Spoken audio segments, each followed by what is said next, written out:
G'day folks, and thanks for joining us. Welcome to another adventure.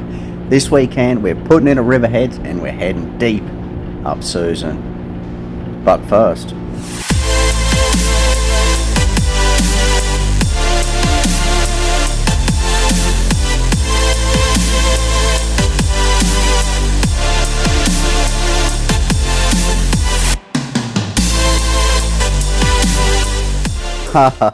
yeah, I get done over by mangrove wasps later in this, so stay tuned for that. But our goal today was to be able to head up the Susan and set some pots. Unfortunately, the tide had other ideas, so we regroup and come up with another plan. We're going to go and chase some prawns until that tide comes up enough for us to get out and set these crab traps.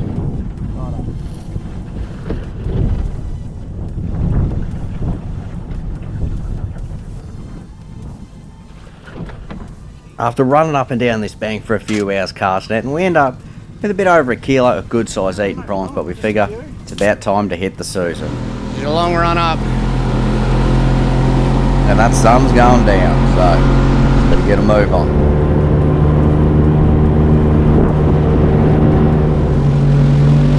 By the time we make it up in the Susan when we want to set out these traps, the sun has gone over the horizon, so we're racing against the clock to get all 8 traps in and get them tied off. We've opted to tie them off instead of use floats here because any little thing that's going to help us not have our pots raided, we're going to do. So tying them off with green rope, that's about as much as you can do. Unfortunately, with other commitments, we're not going to be able to get out here in the morning. Hence one of the reasons we're hiding these things so good. Because when we get out here tomorrow afternoon, when the tide comes up, we're hoping that we'll be able to get a feed of crabs.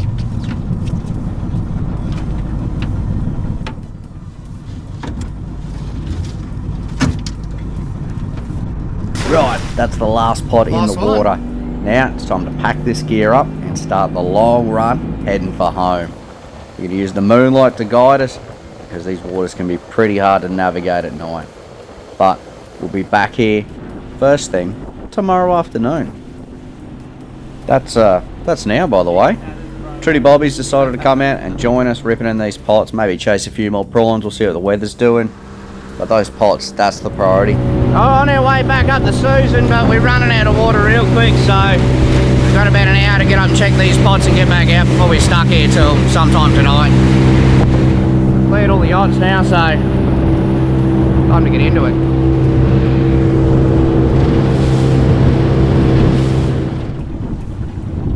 We finally make it up to the estuary where we've got all the pots. But as we start pulling them in, it becomes apparent that somebody's beat us to them. We decide we're going to pull in the first few traps we've got out and set them further up into the estuaries with the hopes that other people aren't going to venture that far up. As we go along, we do notice that the ones further in, the ones a little bit harder to get to, have a few more crabs in them. Small. Even if we've yet to encounter any good solid busts. Swimmer stuck. I don't know if he was getting in or getting out, but we got him now.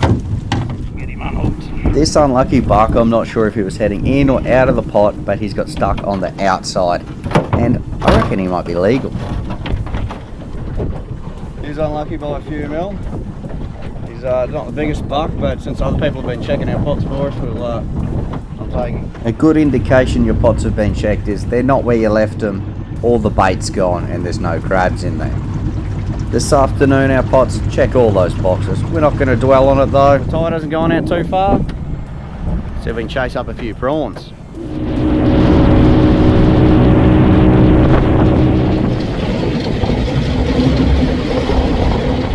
We managed to get back out of the Susan without running aground. Now it's time to see if we can land ourselves another feed of prawns today, which involves me throwing the net a lot of times. There's not a whole lot of prawns here, but they are of decent size. One of the inlets that produced good yesterday had an old mate sitting up here in the shallows, in a little bit of shade under that tree. After we realised he was alive, we decided we'd get out of here and leave him on his own. Catch you later, buddy.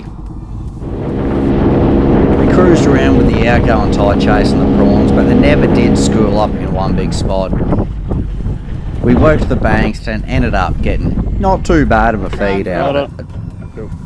Didn't do real good on the crabs. We got one keeper, but prawns weren't too bad, got a couple of kilos. They're good size. So, can't complain with that. Be back to check the pots once more, rip them out in the morning. Hopefully they haven't been checked. We'll be here on the incoming tide as soon as we can get to them. So, should be in with a shot to get a couple of muddies in the morning. Right, we're going to clean this boat out and head for home. Right, it's the third day of this adventure. You couldn't ask for much better conditions. Look at that water. Me and the old boy are heading up there this morning to rip these pots out.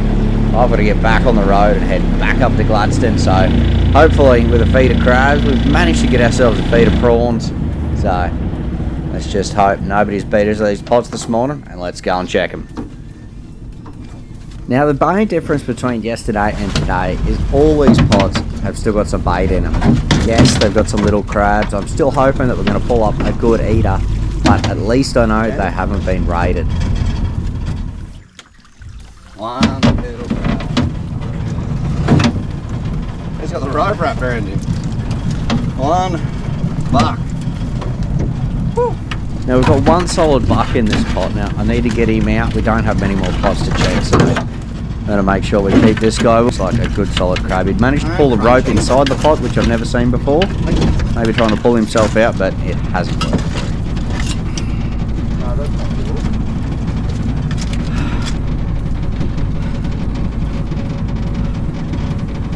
Oh, bit of work to get him out.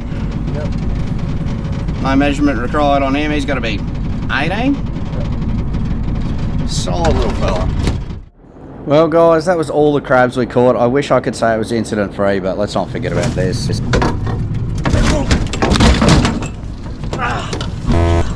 That's the wasp in it? So if any of you fine folks are wondering what it looks like when Aussie Doss gets stung on the temple by a mangrove wasp, there you go. And with that, thanks for watching. Make sure to like, share, subscribe, all that good stuff. And maybe I'll see you guys out there somewhere.